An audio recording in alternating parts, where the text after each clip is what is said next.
Bismillah. Assalamualaikum warahmatullahi wabarakatuh.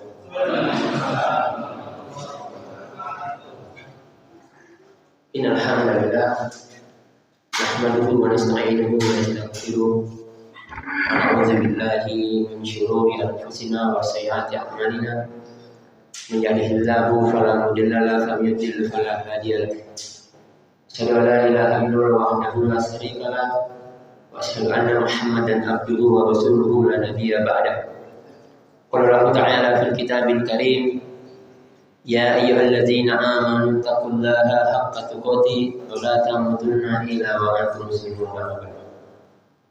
Bapak-bapak, ibu-ibu, kaum muslimin yang dirahmati Allah Subhanahu wa taala, pertama-tama tentunya bersama-sama kita naikkan rasa syukur kita kepada Allah Subhanahu wa taala karena begitu besar pertolongan Allah terhadap kita. Tentunya kita hadir di sini bukan karena hebatnya kita, bukan karena jadwal yang telah diatur oleh panitia yang sebetulnya hari ini adalah jadwal Ustaz Tengku. Ya, alhamdulillah saya bisa hadir di tengah-tengah keluarga saya yang ada di Solo, Masya Allah. Tentunya kita sepakat dan sepaham ini benar-benar izin dan pertolongan Allah semata. Allah adalah Rabb yang maha sempurna, tempat kita menggantungkan segala harapan kita, tempat kita menggantungkan segala perkara-perkara kita. Dan kita berharap Allah tidak akan pernah meninggalkan kita walaupun hanya sekejap mata. Salawat serta salam kita aturkan kepada Nabi junjungan kita, Nabiullah Muhammad sallallahu alaihi wasallam.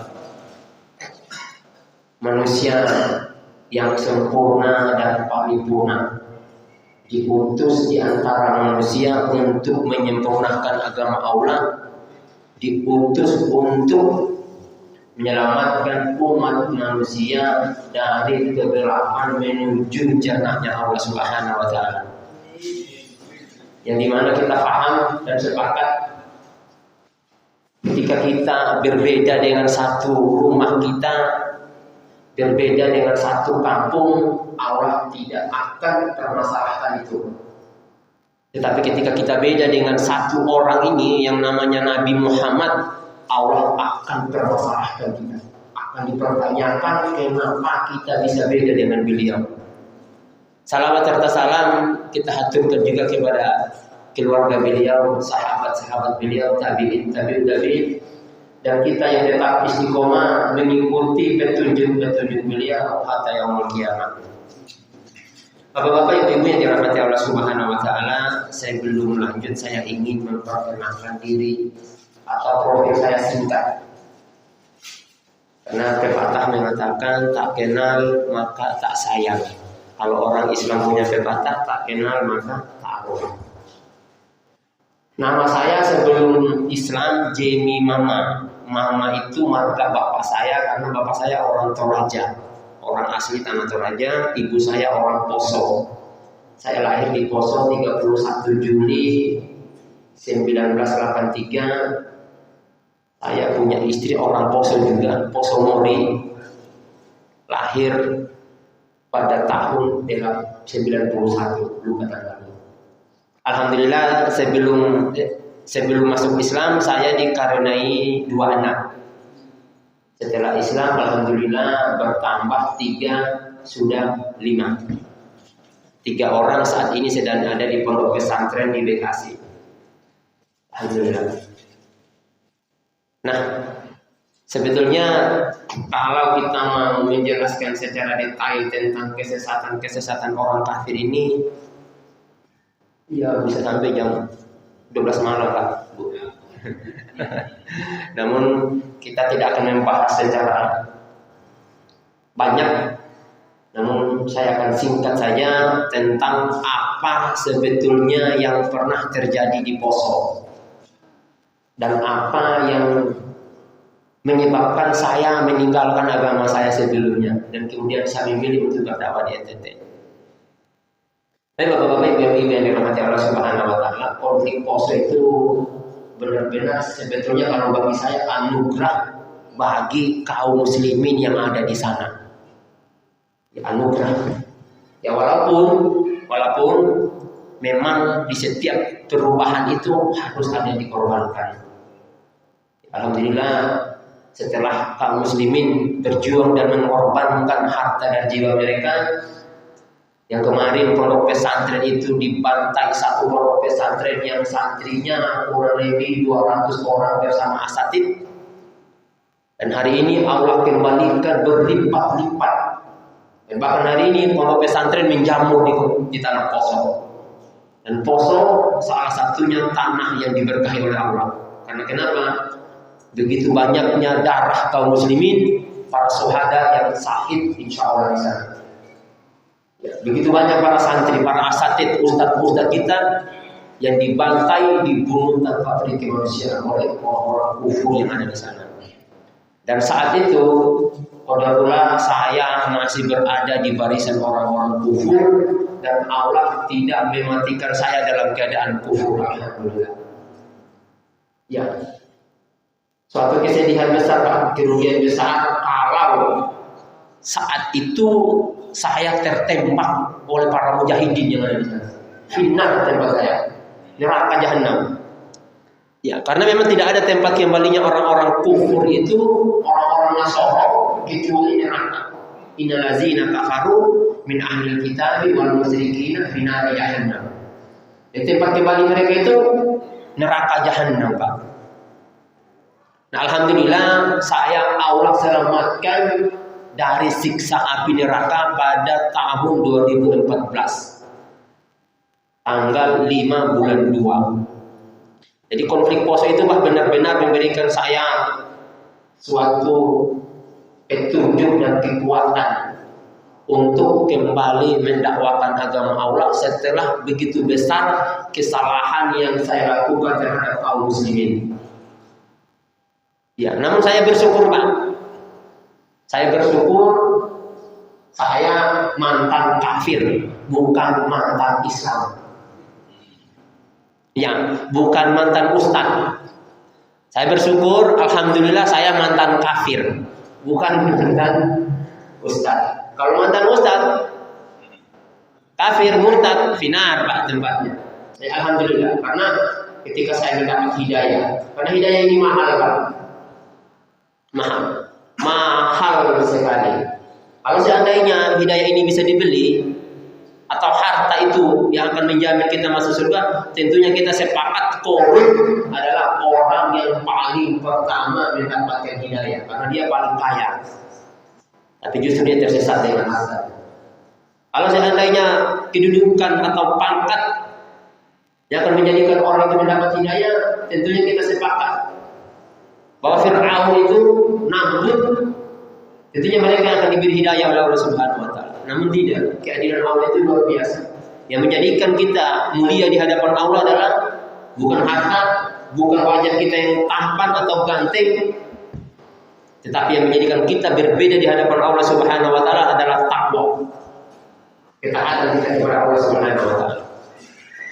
Sebetulnya apa yang terjadi di tanah Poso 98, 2000, 2001, 2002? Konflik berdarah yang ada di tanah Poso itu benar-benar menjadi fitnah bagi kaum muslimin. Ya, di mana kaum muslimin yang menjadi korban pembantaian saat itu diputarbalikkan fakta seolah-olah kaum muslimin atau orang-orang kafir yang menjadi korban kerusuhan Poso saat itu. Sebagaimana kita lihat hari ini Palestina, mereka yang merampok, mereka yang menjarah tanah orang muslim, kaum muslimin yang ada di sana. Hari ini media Amerika laknatullah menuduh bahwa Hamaslah dalang utama permasalahan yang ada di Palestina. Mereka memutarbalikkan fakta, sebagaimana dulu kejadian Poso seperti itu. Ketika kaum muslimin bangkit mempertahankan haknya, mempertahankan hartanya, mempertahankan martabatnya, maka kaum muslimin langsung dilabeli teroris.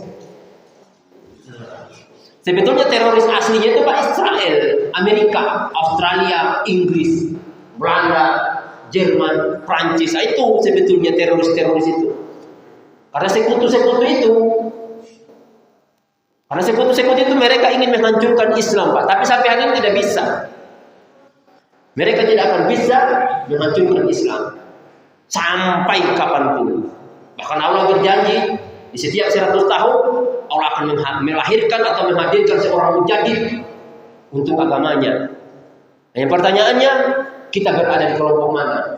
Apakah kita menjadi seorang pengkhianat, pecundang, atau kita berada di barisan-barisan orang-orang yang mempertahankan dan memperjuangkan agama Allah? Nah, di Poso seperti itu kejadiannya. Umat Islam dibantai. Di Kilo 9, santri kurang lebih 200 bersama para asatid. Kemudian di Tentena, kemudian di Buyung Katedo, kemudian di Meko, di kampung-kampung muslim terpencil mereka dibantai tanpa diri kemanusiaan. Karena kenapa? Karena memang mereka ingin memusnahkan kaum muslimin. Ya, Poso itu luar biasa Pak dulu. Sangat luar biasa. Karena kenapa? Orang kafir, orang Kristen itu ketika mereka melakukan peperangan, modal utamanya itu miras. Minuman keras. Ya. Sehingga mereka kehilangan akal dan membantai kaum muslimin tanpa peri kemanusiaan, Pak. Itu kejadian di Poso itu ngeri, Pak. Di kilometer 9 itu, Pondok Pesantren Wali Songo. Itu benar-benar ngeri, Pak. Jadi umat Islam itu dikepung di suatu masjid. Kemudian dibantai tanpa perlawanan, Pak. Lari dikejar, ditebas dari belakang. Kemudian dari belakang mastiin. Kalau ada yang tertelikuk begini dibalik. Dilihat kalau lehernya belum digorok. Dipastikan semua mayat itu harus disembelih. Kemudian dikumpulkan di masjid. Diangkut pakai truk. Dan yang angkut itu, Pak, mobil adik kandung ibu saya. Iya, dan yang angkut salah satunya kakak kandung saya. Tapi ya itu momennya Pak saat itu. Saat ini saya tidak siap menyalahkan mereka, dan memang kita harus dilibatkan dan harus melibatkan diri saat ini. Iya, diangkut Pak. Kemudian di mana mereka dibawa? Dibawa di kilometer 22 antara Pandiri dan sampai Manoro. Kemudian dibakar di situ Pak mayatnya. Untuk memastikan mereka tidak ada satupun yang selamat. Kekejian yang mereka lakukan. Karena kenapa? Nafsu dan hilangnya akal karena minuman keras. Sehingga mereka melakukan pembantaian tanpa kemanusiaan. Itu Pak sebetulnya yang terjadi di Poso. Kemudian umat Islam bangkit. Tapi apa yang terjadi Pak? Ketika pembantaian itu justru umat Islam yang difitnah. Karena dulu belum seperti saat ini Pak. Kalau dulu HP ini sudah seperti saat ini, beda cerita. Tapi karena memang saat itu HP belum ada. 98 itu belum ada Pak HP di Poso. Saya baru pegang HP 2004, itu pun masih Nokia 2100. Belum ada kameranya. 2004. Sehingga dengan mudah mereka memainkan media Pak. Seolah-olah ini yang dibantai orang Kristen. Ini gereja yang diserang, ini gereja yang dibakar. Itu Pak yang mereka lakukan di media sosial. Ternyata alhamdulillah berita bohong itu tersebar dan sampai ke kaum muslimin yang ada di Jawa.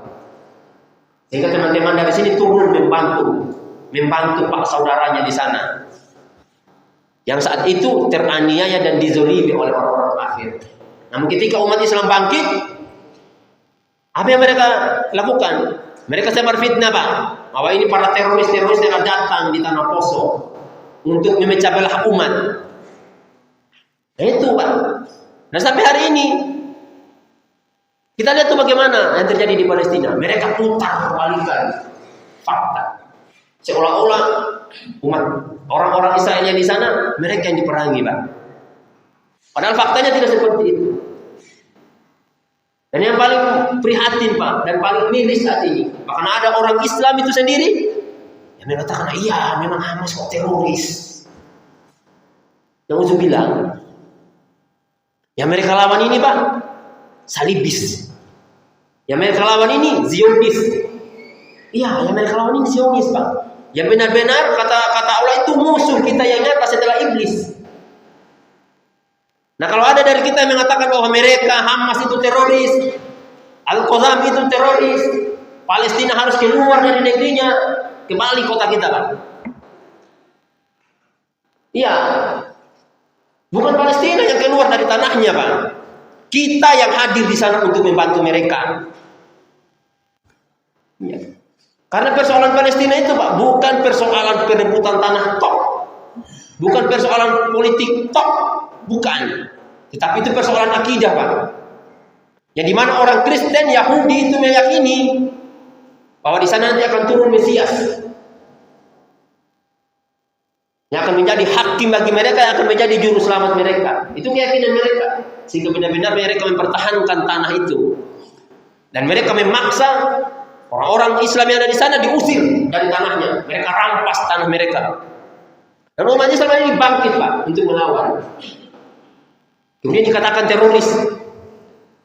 Dan bahkan dikatakan oleh orang-orang Islam itu sendiri, orang Palestina keluar aja dari situ. Kok bisa, Pak, seperti itu? Perampok datang di rumah kita, kemudian kita disuruh keluar, biarkan mereka merampok, menghabiskan, membunuh istri anak-anak kita di situ. Hari ini yang terjadi di Palestina seperti itu, fakta, Pak. Dan hari ini banyak umat Islam dan bahkan negara-negara Islam itu diam, Pak. Makanya kalau ada yang berkata Israel itu menaklukkan Palestina atau menaklukkan kaum muslimin, tidak, Pak. Mereka menaklukkan negara-negara Islam yang lainnya, tapi mereka tidak mampu menaklukkan Palestina. Ya, hari ini, Pak, mereka tidak mampu menaklukkan Palestina. Mereka bisa menaklukkan Arab. Mereka bisa menaklukkan negara-negara lain, tapi Palestina, Pak, mereka tidak mampu. Sebetulnya kita hari ini bersyukur, Pak. Kita bisa makan, tidur enak, Pak. Di mana sebagian saudara-saudara kita yang ada di Palestina mempertahankan kehormatan kaum muslimin. Karena Palestina itu ada salah satu masjid yang kata Rasulullah kita harus berusaha untuk datang ke tiga masjid ini. Yang pertama masjid beliau, Masjid Nabawi. Yang kedua Masjidil Haram. Kemudian yang ketiga Masjidil Aqsa. Dan hari ini Masjidil Aqsa, Pak, lagi dihinakan, dilecehkan oleh orang-orang kufur. Maka ketika kita tidak mampu hadir di sana, kirimkan harta-harta terbaik kita untuk membantu kaum muslimin yang ada di sana. Kita kirimkan, Pak, harta-harta terbaik kita. Karena harta itu nanti akan dimintai pertanggungjawaban oleh Allah. Akan dimintai, Pak.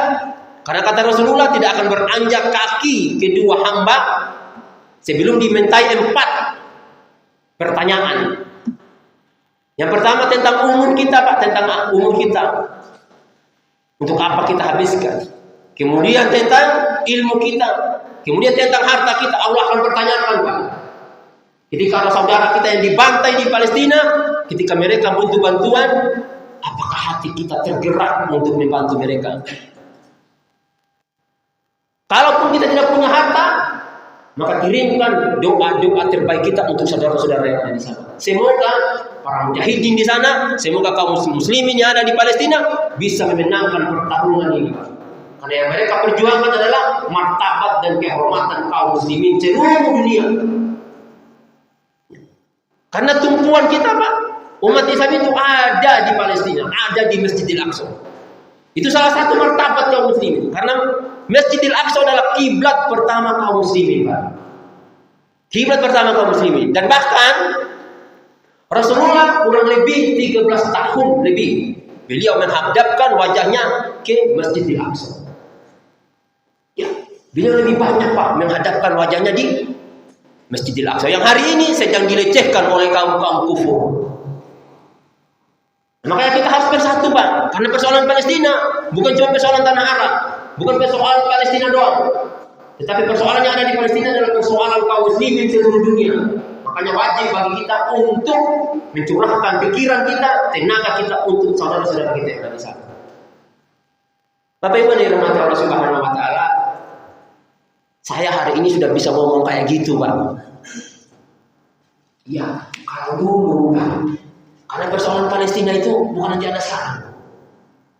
Ya, saya masih kafir itu, saya masih Kristen, benar-benar persoalan Palestina itu luar biasa. Suatu kegembiraan bagi orang Kristen itu, Pak, ketika mendengar bom Palestina dibombardir oleh Israel. Itu benar-benar suatu kegembiraan bagi mereka. Padahal orang Kristen tidak tahu. Orang Yahudi itu benci Pak sama orang Kristen. Orang Yahudi itu benci sama Yesus. Benci Pak. Lah yang bunuh Tuhannya kok orang Yahudi. Yang bunuh Yesus bukan orang Arab, bukan kaum muslimin. Yang bunuh Yesus itu orang Yahudi Pak. Nah bodohnya orang Kristen, ini kebodohan orang Kristen ini yang tidak bisa ditolong lagi. Seharusnya mereka membantu kaum muslimin memerangi orang Yahudi. Seharusnya seperti itu. Karena kenapa? Orang Yahudi itu yang membunuh Tuhan mereka. Nah karena bodohnya mereka tidak tahu sejarah, justru membantu orang Yahudi memerangi kaum muslimin. Nah ini bodohnya orang-orang Kristen ini. Karena kenapa? Mereka tidak belajar. Nah itu sebabnya Pak, saya dapat hidayah, Masya Allah. Inilah pentingnya belajar. Inilah pentingnya belajar. Alhamdulillah kita yang hadir di sini, Allah beri petunjuk, Allah beri hidayah Pak untuk datang belajar, bermajelis ilmu. Karena kenapa? Penting Pak. Imam Ibnu Qayyim berkata, ada 5 Pak pokok atau persoalan. Orang itu butuh hidayah. Nah, salah satunya kata Imam Ibnu Qayyim, orang itu dalam keadaan jahil, bodoh, sehingga dia butuh hidayah Pak. Nah saya dulu Pak, Ibu alhamdulillah ketika saya belajar tentang Bible, saya belajar Bible itu full 1 tahun, 2012 sampai 2013, dan saya putuskan ateis. Iya, saya mendapat kebenaran Islam di Bible. Saya nggak pernah belajar Al-Quran, saya tidak pernah belajar kepada ustaz, atau saya tidak pernah belajar kepada orang Islam, tidak. Tapi saya dapat kebenaran Islam itu dalam Bible. Namun, walaupun kebenaran itu saya tahu, tapi saya tidak mau masuk Islam. Saking bencinya saya kepada Islam. Dan bahkan tahun 2013 saya cari Pak agama lain. Ada nggak agama lain selain Islam yang bisa mengantarkan saya masuk surga? Saya yakin Pak, saya yakin-yakinnya. 2012 itu saya yakin-yakinnya bahwa tidak ada agama yang benar yang bisa mengantarkan seseorang masuk surga kecuali Islam. Tapi saya tidak mau masuk Islam. Karena kenapa? Kebencian saya terhadap Islam itu luar biasa. Ya, melebihi segala-galanya Pak. Kebencian saya terhadap Islam. Namun Allah berkehendak lain Pak.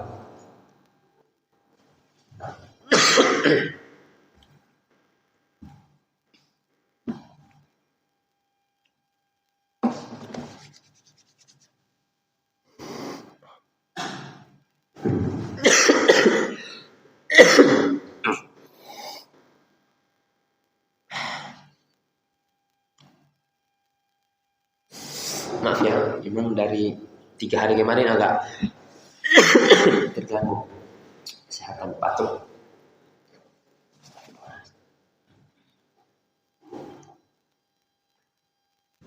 Nah, saya masuk Islam itu dan saya belajar Islam itu, mengetahui kebenaran Islam itu bukan dari Al-Quran.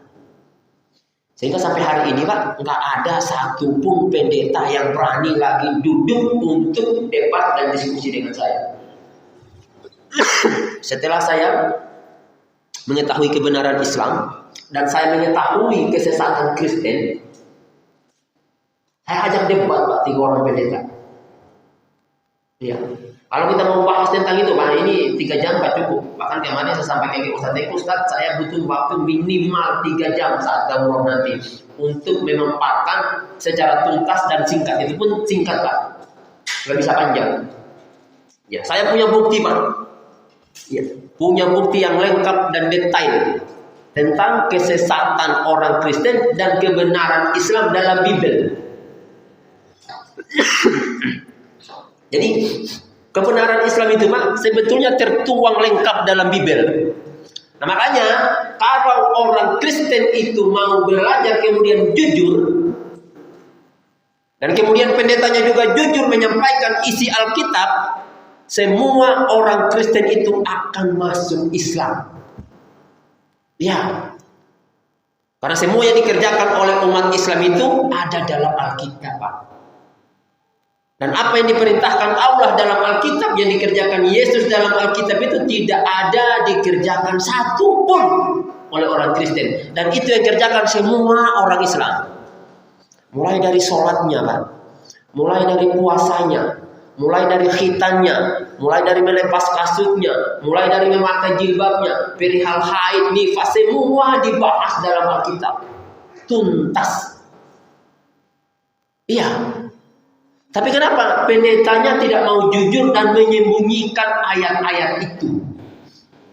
Ya, karena kenapa? Kalau saja ayat itu disampaikan ke orang Kristen, otomatis mereka harus ke Islam agar bisa mengamalkan hal itu. Saya ngeri dulu, Pak. Ketika saya baca, belum jauh saya baca tentang Alkitab. Di kitab Keluaran 20 ayat 3. Itu sudah jelas-jelas dikatakan. Sahadatnya orang Islam itu ada di situ, Pak. Kata Allah dalam Alkitab itu, jangan ada Allah lain di hadapanku. La ilaha illallah. Kemudian kata Allah lagi, jangan membuat bagimu patung yang menyerupai apapun. Nah, hari ini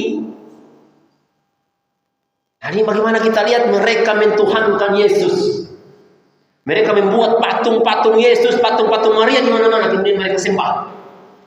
Melanggar, sangat melanggar. Makanya orang Kristen hari ini, Pak, sudah musyrik.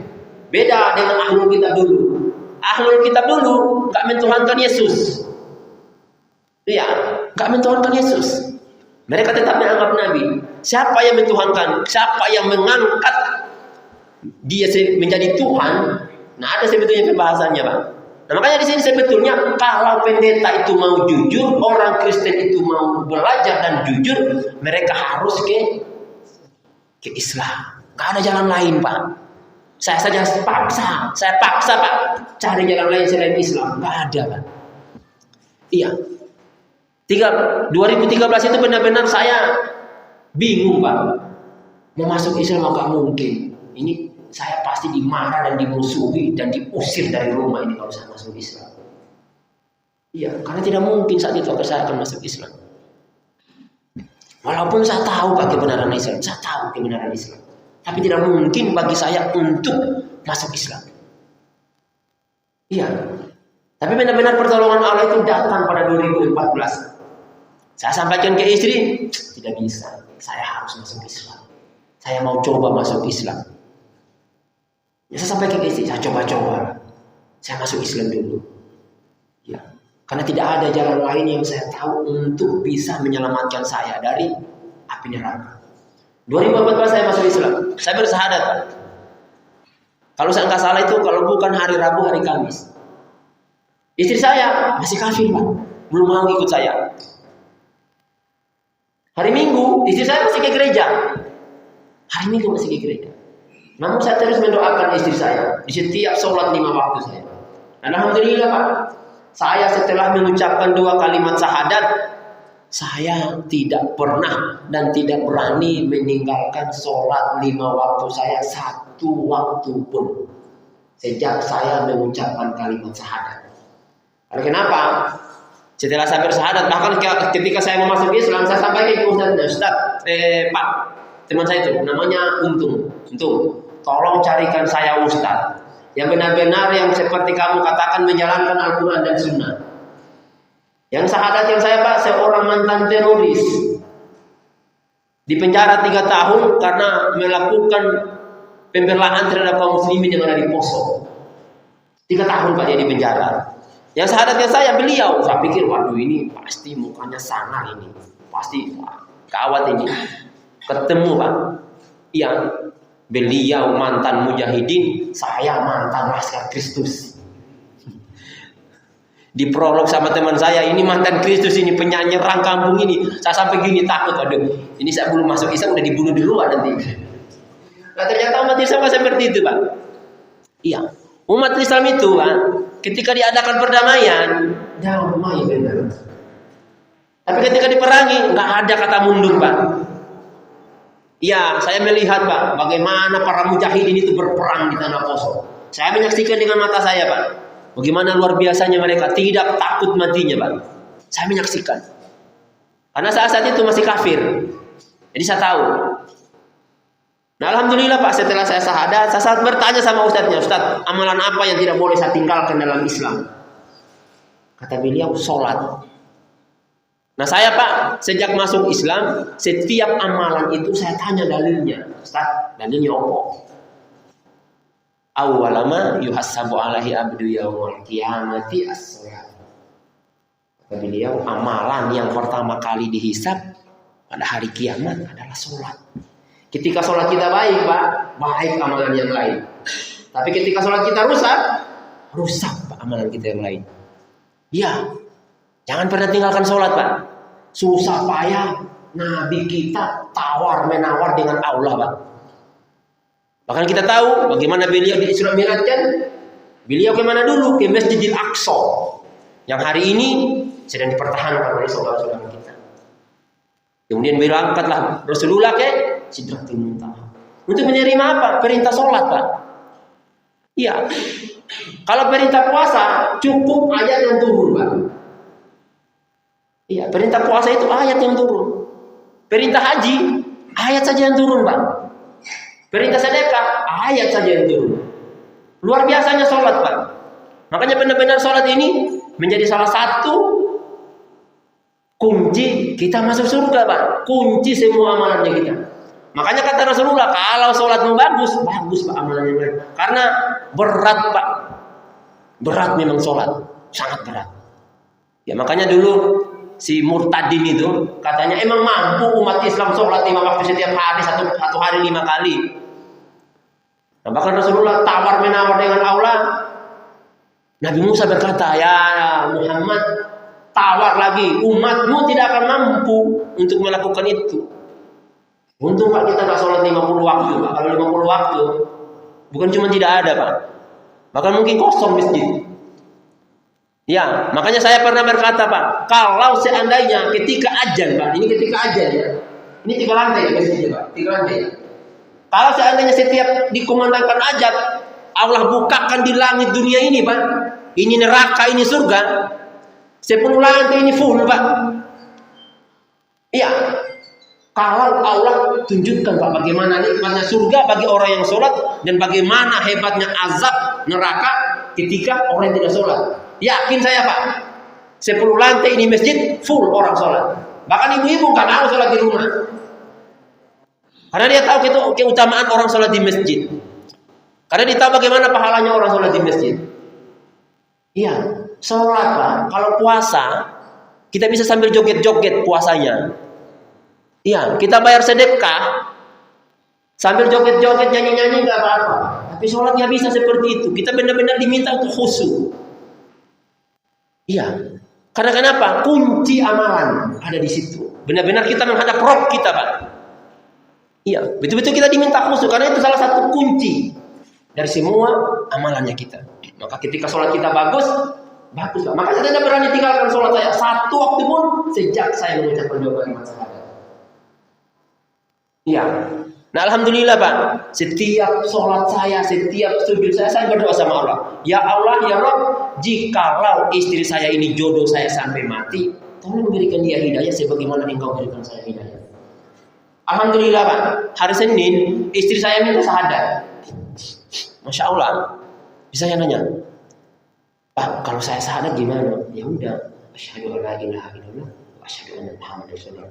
Emang enggak perlu ketemu ustaz ya? Ya udah saya saja yang syahadatkan. Setelah itu kamu mandi, entar jam 12 kita sholat. Jadi saya dulu waktu sholat, saya dikasih jam sama ustadznya, jam 4 sholat subuh, jam 12 sholat duhur, jam 4 sholat asar, jam 6 sholat maghrib, jam 7 sholat isya. Jadi saya nggak pakai ajan Pak saat itu, karena memang tidak ada ajan di sana, tidak kedengaran ajan dari rumah saya. Jadi kalau sudah jam 4 sudah bangun, jam 12 sholat duhur. Alhamdulillah Pak, istri saya hari Senin mau bersyahadat. Saya sampaikan ke istri, kamu sudah bersyahadat, kamu sudah Islam, bungkus pakaiannya kita. Ini kalau ketahuan Islam kita ini pasti diusir sama mertua, sama bapakmu. Gitu. Ya udah kita, istri saya bungkus bajunya, bungkus semua pakaian. Jumat pertama saya belum berani sholat di masjid Pak, masih takut. Belum berani saya sholat di masjid. Ini kalau ketahuan pasti diusir. Jumat kedua saya sampaikan ke istri, saya ini munafik kalau saya tidak sholat di masjid. Saya beranikan diri Pak, pakai baju koko putih, memang baju koko yang dipakai putih, pakai kopiah putih, Saya berangkat ke masjid. Saya bagaikan artis di situ, Pak. Karena jarak masjid dari rumah saya ke masjid itu kurang lebih 1 kilo. Itu dilihatin sama orang-orang kafir itu saya. Waduh, ini Jamie kayaknya sudah Islam benar dia ini. Hari Jumat itu pas saya ke masjid. Sampai di masjid heboh lagi orang-orang Islam. Wih, ini anak sudah Islam ya? Wah. Karena mereka tidak percaya, Pak. Karena mertua saya itu tokoh agama di sana. Orang yang keras dan ditahu. Saya dulu laskar Kristus, masa iya sih mau masuk Islam? Mereka nggak percaya itu. Tapi saya buktikan sama mereka, kalau saya benar-benar masuk Islam, bukan karena harta, bukan karena perempuan, karena saya ingin masuk surga. Dalilnya apa, Pak? Inna dina indalah Islam. Dalilnya itu. Dan kata Allah dalam surat Ali Imran ayat 85, wa may yabtaghi ghairal islami dina fala yuqbala minhu wa huwa fil akhirati minal khasirin. Barang siapa yang mencari agama selain Islam, ditolak, Pak. Iya, enggak diterima agamanya. Finar tempatmu. Karena kenapa? Telah diutus Nabi dan Rasul Nabi Muhammad untuk menutup semua para nabi dan menyempurnakan agama Islam. Selesai. Ya, tidak perlu Pak kita cari lagi petunjuk yang lain, Pak. Nggak perlu kita cari lagi siapa orang yang jadikan panutan atau tawaran kita. Nggak perlu, Pak. Saya, Pak, dulu kalau mau lihat orang Islam, nggak masuk Islam saya, Pak. Iya, Poso saat itu, Pak, Sulawesi, orang Islamnya nyeleneh, Pak. Pemabuk, penjudi, pezina. Iya, banyak orang Islam yang salah. Tapi Islamnya nggak salah, Pak. Iya, Islamnya nggak salah, orangnya ya salah, banyak yang salah. Iya, banyak orang Islam yang melakukan kesalahan. Makanya ketika saya masuk Islam, saya tidak mencontoh satu manusia pun kecuali Nabi Rasulullah. Saya tidak mencontoh, Pak. Saya tidak mau ambil contoh lain. Karena saya takut ketika saya mencontoh kepada orang lain atau saya taklid pada seorang ustadz, itu ngeri, Pak. Apa bedanya dengan orang-orang kafir? Orang kafir itu taklid kepada pendeta-pendetanya. Sehingga apa kata pendetanya? Manut. Walaupun itu bertentangan dengan Alkitabnya mereka. Dan hari ini banyak, Pak, orang Islam ngiri, Pak, saya lihat. Maaf ya, saya sampaikan ini. Banyak, Pak, saya dapati. Na'udzubillah. Iya, makanya kita perlu belajar, Pak. Untuk apa? Agar kita paham benar-benar mana yang wajib, mana yang sunnah. Ya, agar kita benar-benar tahu, Pak, bahwa ini adalah contoh yang diberikan oleh Rasulullah. Rasulullah itu teladan, Pak. Nggak perlu kita cari siapa orang lain atau kita korek-korek siapa yang akan kita jadikan panutan. Cukup, Pak, beliau. Karena beliau telah menyempurnakan agama ini. Saya dulu pernah, Pak, ketemu sama seorang orang tua, sudah tua, umurnya 60-an. Dia ngomong ke saya, Pak Jimmy, nanti Bapak datang ke saya. Nanti saya ajarkan itu yang juz 10 itu selain 30 juz. Al-Quran itu katanya 40 juz, hanya 10 juz mungkin masih ketinggalan. Saya sampaikan ke beliau, Pak, yang 30 juz saja kita tidak mampu kerjakan, ngapain lagi cari tahu yang 10 juz? Iya, hari ini banyak, Pak. Di kampung istri saya banyak yang ngamalkan yang 10 juz. Saya tanya itu datanya dari Sopo, Pak. Dia bilang ini rahasia. Saya bilang nanti ada nabi terakhir pas selain Nabi Muhammad ya. Nah, ini yang banyak terjadi, Pak, di kalangan orang-orang Islam. Dan bahkan yang parahnya di tempat saya berdakwah itu di Sumba, Pak. Kelompok-kelompok Syiah itu masif bergerak, Pak. Masif. Saya ketemu langsung, Pak, tatap muka langsung dengan pentolan Syiah, orang Arab. Orang Arab, Pak. Syiah ngomong ke saya langsung. Dia ngomong ke saya, Ustaz, saya ini Syiah. Dan perlu antum tahu katanya, itu kepala DPR itu, ketua DPR itu orang Syiah itu, orangnya kami. Katanya orangnya kami. Artinya mereka sudah punya kekuatan di situ, Pak. Ya. Hati-hati, Pak, Syiah ini, Pak. Syiah ini bukan Islam loh. Hati-hati. Dan banyak orang terkecoh dengan itu. Teman saya hampir, Pak. Hampir tadi nggak datang dia, Qadarullah nggak datang. Itu keluar dari mulut buaya, hampir diterkam singa, Pak. Iya, keluar dari Kristen mau masuk Syiah. Na'udzubillah, Pak. Nah, makanya perlu hati-hati. Makanya hadirnya kami di sana Pak betul-betul membentengi akidah kaum muslimin dan para mualaf. Karena kenapa? Hari ini Pak banyak para mualaf ketika masuk ke Islam masuk begitu saja Pak tanpa dibimbing. Dan mereka tidak tahu bedakan mana Syiah, mana Islam. Iya, karena sama Pak. Bahkan mereka bercadar, bahkan pakai tuda, kalau keluar pakai kaos tangan Pak. Iya, itu cadarnya ngeri. Mereka paling sunnah. Ya secara dohirnya mereka seperti itu. Nah, makanya tugas kami di sana begitu berat Pak. Ya. Setelah saya dapat hidayah Islam, apakah saya diam? Tidak Pak. Saya tidak diam karena saya tahu ini suatu kebenaran. Saya tahu ini adalah hak dan saya harus perjuangkan. Iya, karena kenapa? Kalau saya tidak perjuangkan agama ini, Allah akan mintai pertanggungjawaban Pak tentang hidayah rezeki yang Allah telah berikan kepada saya. Karena ini rezeki Pak. Hidayah ini Pak rezeki. Bapak dapat musibah, rumah Bapak hancur, gak masalah Pak. Duit Bapak habis triliunan, gak masalah Pak. Iya.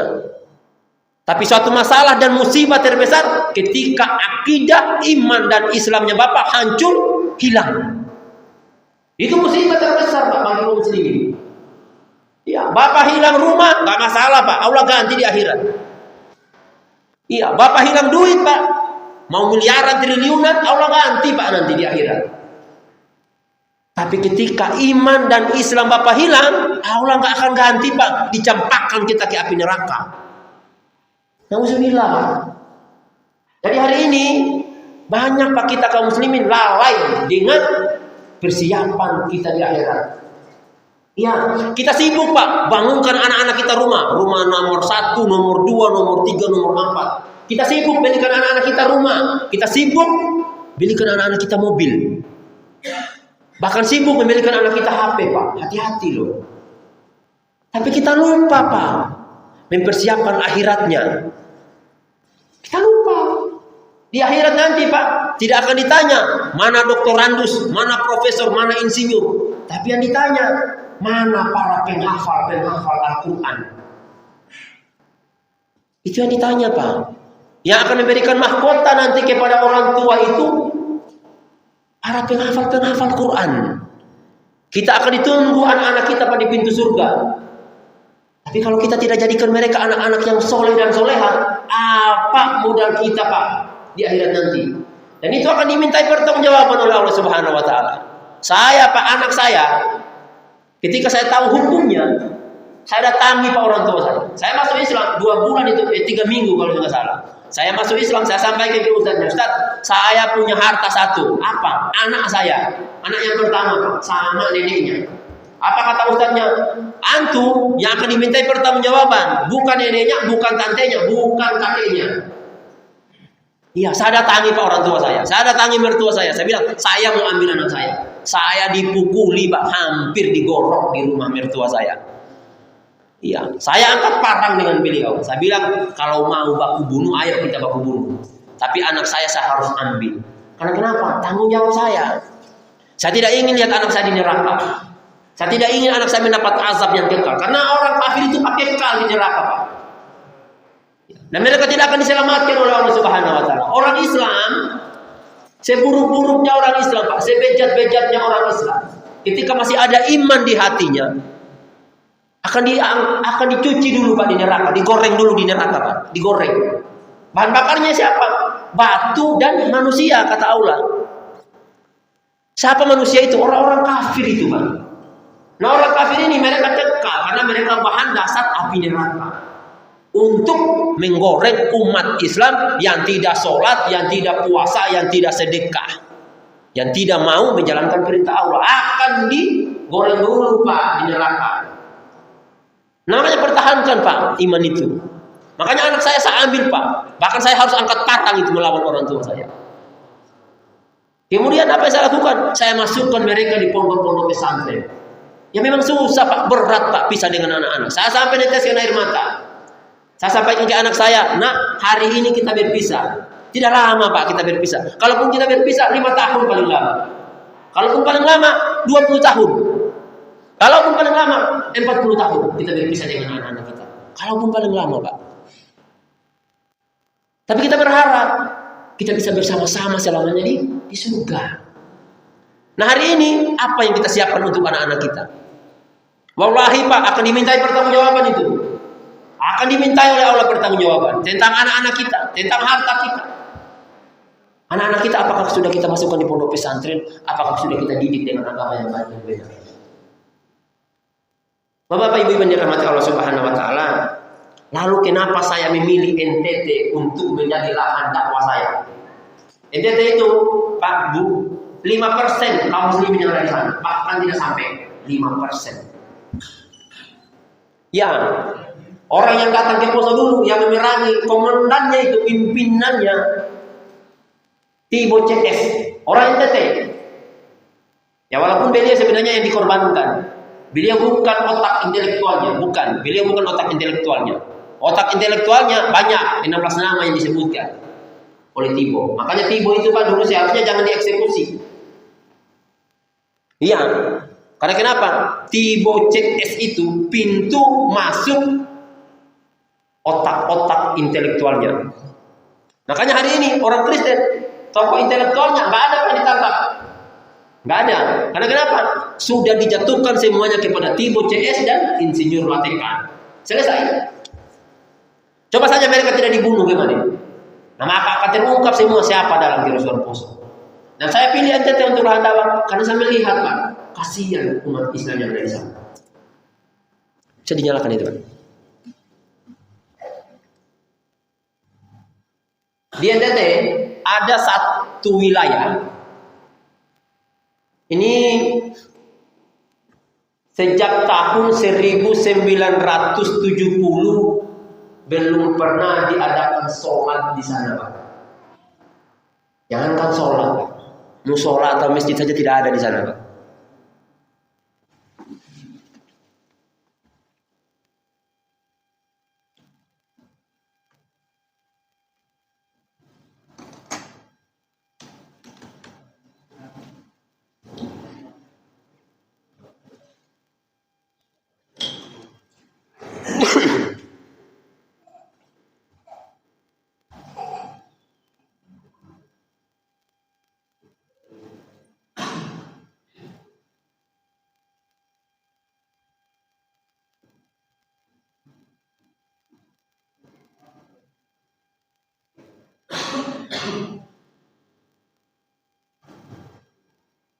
Ini proses kami mengantar paket sembako, jilbab, Al-Quran, mukena. Jadi mereka, Pak, rebutan pakaian. Ya. Makanya kemarin saya sampaikan ke tim TO-nya, saya bilang, Pak, tolong kita galang dana pakaian untuk mereka. Jangankan untuk beli pakaian, Pak, untuk beli beras, untuk beli makanan saja susah. Iya, untuk beli makanan saja susah. Makanya kemarin saya bawa, Pak. Saya bawa kemarin mukena ini, mereka rebutan sampai sobek-sobek plastiknya. Iya, karena kenapa? Mereka, Pak, nggak berani, Pak, untuk menampakkan keislaman mereka. Karena kenapa? Benar-benar minoritas kita di situ. Jadi ketika saya membawa tim saya di sana, semua kita beramualaf. Alhamdulillah, saya di Yayasan Baitul Maqdis. Jadi sebelum saya ke Yayasan Baitul Maqdis dulu, Pak, saya masuk Islam, kemudian masuk sekolah di Pondok Pesantren Darus Syahadah, Simo, Boyolali. Saya mondok di situ 2. Jadi saya mondok di situ. Kemudian setelah itu saya pindah ke Jakarta. Saya bergabung dengan Yayasan Baitul Maqdis. Kemudian Yayasan Baitul Maqdis menugaskan saya untuk tugas di NTT. Nah, ini saya berdialog dengan kepala desa. Ini kepala desanya ini. Alhamdulillah, Pak, setelah dialog yang cukup panjang, kami diberi izin untuk membangun masjid di tempat itu. Alhamdulillah. Iya. Jadi kemarin, Pak, mereka itu sudah berupaya keras. Bagaimana caranya agar mereka mau bisa bangun masjid di situ karena begitu besar hambatannya. Saya sampaikan, kalau sampai kita tidak diizinkan, saya viralkan. Saya dari Jakarta, Pak. Iya. Kalau sampai kita tidak diberi izin, saya akan viralkan. Tapi Masya Allah, Pak, apa kata kepala desanya? Ini kepala desanya luar biasa. Ustaz, kalau ada yang larang Ustaz bangun masjid di situ, tolong tanyakan ke dia, apa sebabnya dia larang kita bangun masjid? Apa haknya dia melarang kita bangun masjid? Alhamdulillah. Dan di sini kemarin saya pertama kali menegakkan sholat Jumat secara berjamaah, Pak. Tanggal 22 September. Saya menegakkan azan pertama dan sholat Jumat pertama di situ, Pak. Sejak tahun 1970. Ini saya khotib ini. Ini kita pakai rumah masyarakat, Pak, yang belum selesai. Di sana berapa saja kaum muslimin? Hanya 10 kakak, Pak. Dari sekian ribu kakak yang ada di sana, hanya 12 kakak orang Islam. Di sana, Pak, luar biasa. Mau lihat jalannya? Ini kemarin kita penyerahan sembako. Jadi kita buka kayak bazar di sana, Pak. Dan mereka rebutan kemarin. Masya Allah. Nah, ini anak-anak di sana. Senang mereka, Pak. Bisa dapat Iqra, bisa dapat Al-Quran. Nah, ini ibu-ibunya.